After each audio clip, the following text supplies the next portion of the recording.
Well, the publisher of the tabloid magazine, the National Enquirer, claims that it, quote, acted lawfully in reporting on an extramarital affair by Amazon CEO Jeff Bezos. But American Media Incorporated says it will investigate his allegations of extortion against him. That's the company that, of course, owns the National Enquirer. Now, Bezos posted emails that he received from AMI online yesterday to show their alleged wrongdoing. He says that they threatened to publish explicit photos of him unless he stopped investigating how the Enquirer obtained private exchanges on his mistress. Bezos, who owns the Washington Post, alleges the Enquirer's coverage of his affair is retribution for the Post's critical coverage of U.S. President Donald Trump. AMI has previously admitted to preventing incriminating information about Trump from being published in order to help him out.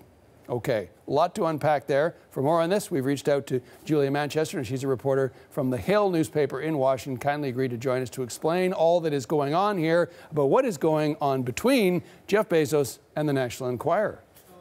Julia. Well, there's really a lot to unpack here, John. Just to start out with how this all got started, the National Enquirer a couple of weeks ago published a story basically alleging that after that Jeff Bezos' divorce kind of was the result of, or partially the result of, an affair that he was having with a former TV news anchor. Now, in response to that report, Jeff Bezos hired an investigator and launched an investigation into how the National Enquirer got that information and the circumstances surrounding it. So now Jeff Bezos yesterday really put all of his cards on the table in a Medium post, just saying, look, the National Enquirer has explicit photographs of me. This is what they have. This is extortion. This is blackmail. And I just want to put it all out there.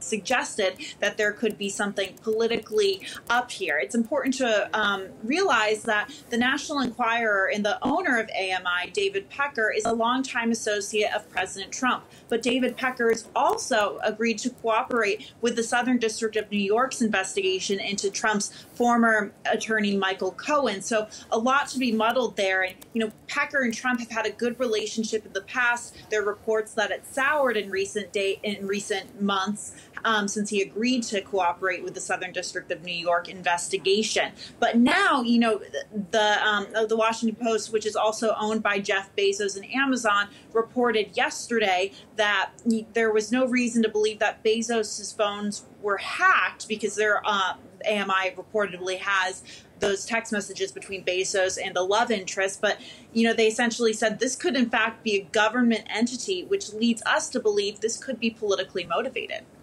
Okay, so let's unpack that. In other words, the information that the Enquirer received might not have come from their own efforts, but from inside the government somehow?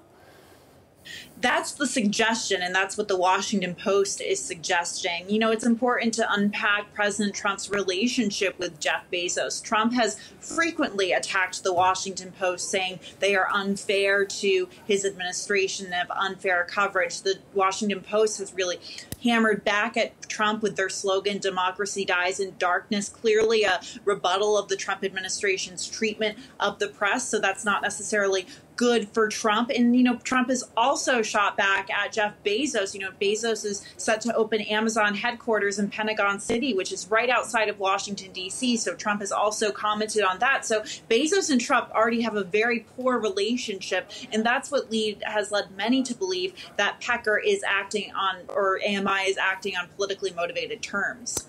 Yeah, worth noting, Jeff Bezos, reputedly the richest man in the world, worth some $140 billion. So where does this go from here? Because it's allegations and denials at this point, and where are we getting anything concrete, and how would we get that? Well, I think Jeff Bezos' investigation into all of this will continue. I think you're going to see, more reporting on this in the future. However, with the investigation into Michael Cohen in the Southern District of New York, this is also going to play into that investigation. Remember, Michael Cohen is being investigated for facilitating a hush money payment between President Trump before the campaign, between President Trump and AMI, because AMI was thinking about publishing a story about a Playboy model, Karen McDougal, who allegedly had an affair with President Trump during the 2000s. So that's where it all kind of stems from. Now, we don't know, of course, what the Mueller investigation is doing specifically. They are a vault, as we know. But we do know that the Democrats, now in power in the House, are launching investigations. Is there a possibility that this could be fodder for their investigation moving forward? Absolutely. I would be shocked if Democrats did not look at this. We've seen that House Intelligence Committee Chairman Adam Schiff, who has sparred with who President Trump has frequently attacked on Twitter within the last couple of days, has said he will investigate President Trump's personal life as well as the administration. You're seeing other committees within the House controlled by Democrats that are really going after the president, whether it's on his tax returns, Russia, or these hush money payments.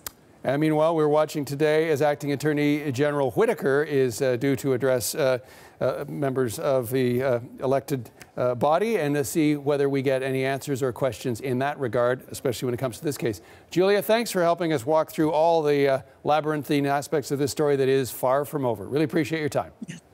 Thank you, John. Julia Manchester, reporter at The Hill.